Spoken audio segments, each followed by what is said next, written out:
Zdravo, tukaj je Valentin.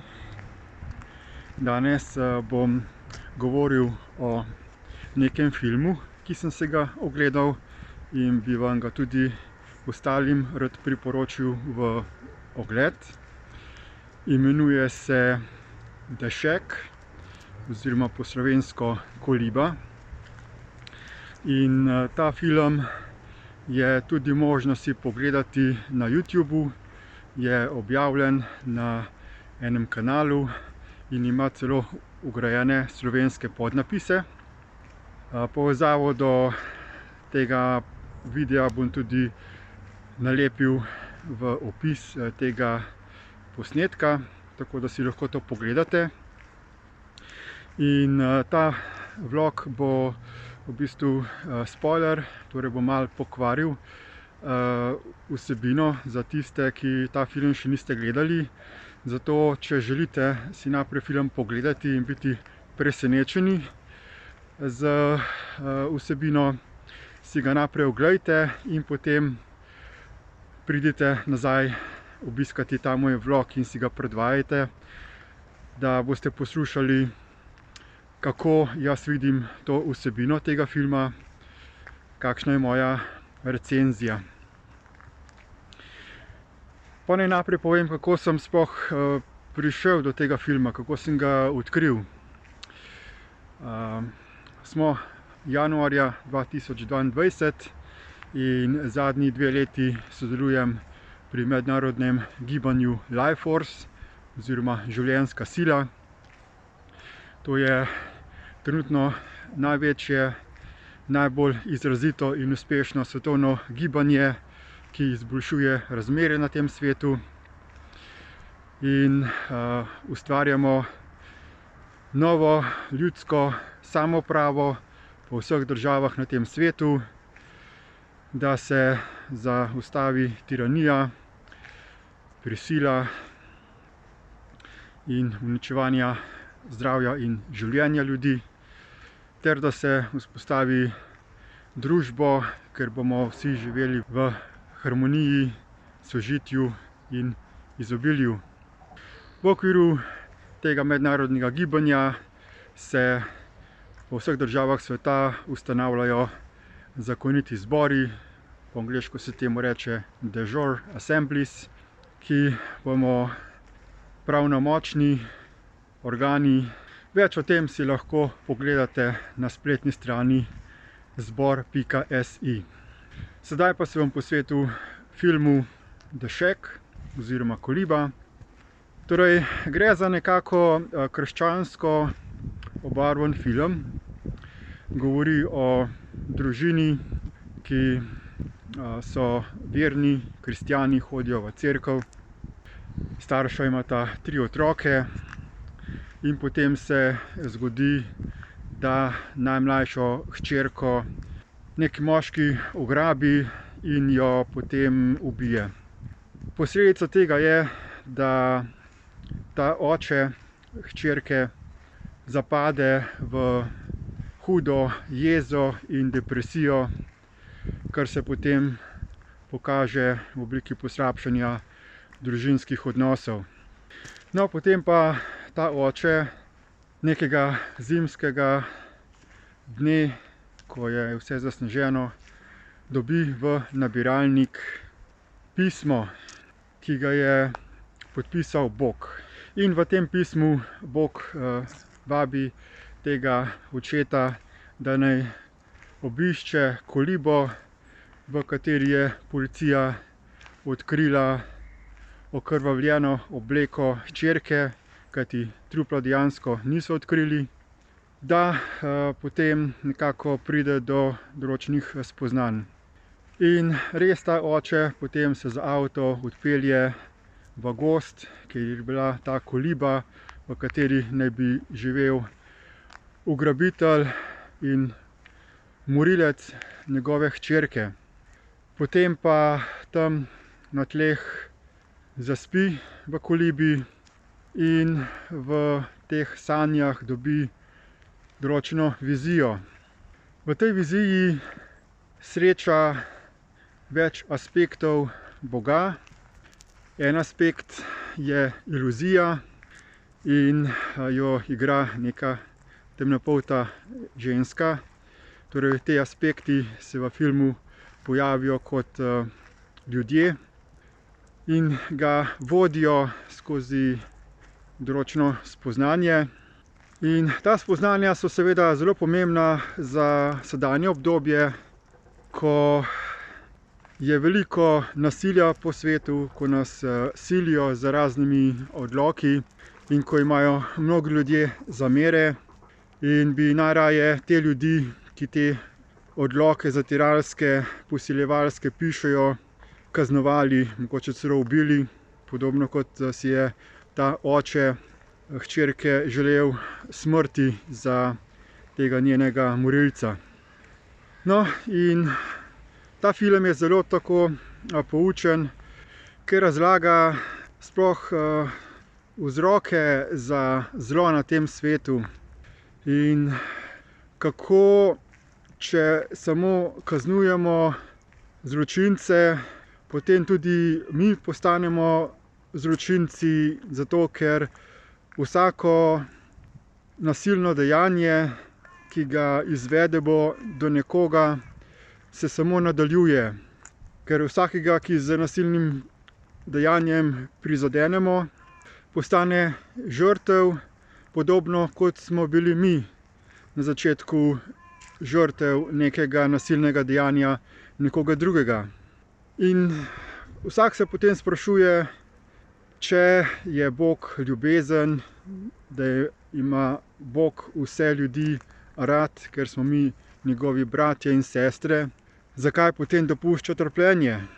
No, in v tem filmu je prikazano, da pač smo vsi soodgovorni za to trpljenje, kajti ko se rodimo na ta svet, zapademo v iluzijo pozabe na to, kar smo, in dojemamo drug drugega kot ločene od sebe, in namesto da bi enakovredno ljubili vsa živa bitja, vse delčke tega stvarstva, je osnovno zlo to, da ljubimo določene ljudi, bitja bolj kot druge. In to je razlog, zakaj potem povzročamo zlo, zato ker so nam mar samo nekateri ljudje, nekatera živa bitja, ostali so pa za nas manj vredni in se za njih ne brigamo. Se brigamo recimo samo za svojo ožjo družino, za svoje otroke, za svoje partnerje. In seveda potem v filmu ti aspekti Boga, tega moškega, učijo moči odpuščanja. In seveda tipično krščansko se odpuščanje uporablja za to, da mi odpustimo drugim. Kar je pa spet seveda iluzija. To je pa tisto, kar marsikateri kristjan niti ne ve, kako so zavedeni z tem prepričanjem, da je potrebno drugim odpuščati. Zakaj? Zato, ker mi smo tisti, ki smo zapadli v iluzijo. In zaradi iluzije smo začeli delati razlikovanje, druge poveličevati ali poniževati.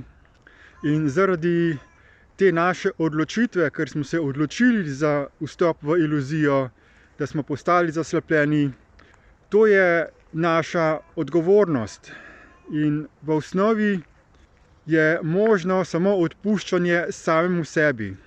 Torej, to, da spregledamo, da spoznamo to, da smo mi odgovorni za bivanje v iluziji, je tisto, zaradi česar je potrebno, da mi samemu sebi odpustimo za to iluzijo. Ne rabimo torej odpuščati drugim, pomembno je, da odpustimo sebi. In to ne pomeni samo, da rečemo, odpustim si za to ali ono. Prvič, odpuščanje je potrebno izgovarjati zelo specifično in iskreno. In to odpuščanje je v bistvu lastno spoznanje, da smo bili v iluziji. In zaveza, da ne bomo več delovali skozi iluzijo, ter da bomo vse delčke stvarstva obravnavali kot enakovredne in enakopravne, kot brate in sestre. Odpuščanje je torej nujno sedaj v času, ki prihaja, če želimo svet izboljšati, če želimo na tem svetu mir, harmonijo. Pomembno je, da gre vsak človek skozi proces, skozi postopek pogleda v sebe, v prepoznavanje dejstev, realnosti, in to zahteva čas, pozornost, sploh odločitev. Jaz sem že 20 let na poti preobražanja svojih miselnih vzorcev. To je tisti razlog tudi, zakaj snimam te vloge in pišem bloge. Zato, ker sem tudi jaz v življenju trpel, ker sem imel zamerje do drugih, in potem sem spoznal, da tisti, ki so mene prizadeli, so v bistvu samo prenašali svojo lastno bolečino naprej na mene, ker so bili tudi oni sami prizadeti v preteklosti. In če delujemo po principu zob za zob, oko za oko, na koncu smo vsi brez zobi, vsi smo brez oči, postanemo slepi. Pomembno je torej odpiranje oči in predvsem pogledati, kje smo mi sami v svojem življenju kogarkoli prizadeli oziroma sploh čustveno reagirali zaradi tega, ker smo imeli neko prepričanje, da je upravičeno, da smo čustveno reagirali ali druge kaznovali, ker smo to tudi sami doživljali v preteklosti. Pri sebi moramo torej v svoji notranjosti začeti z zaustavljanjem zla in se kesati in postati boljši človek. To je težavno delo, to je najbolj naporno, najbolj zoprno delo, ampak ga moramo vsi napraviti. Nič izven nas tega ne more narediti.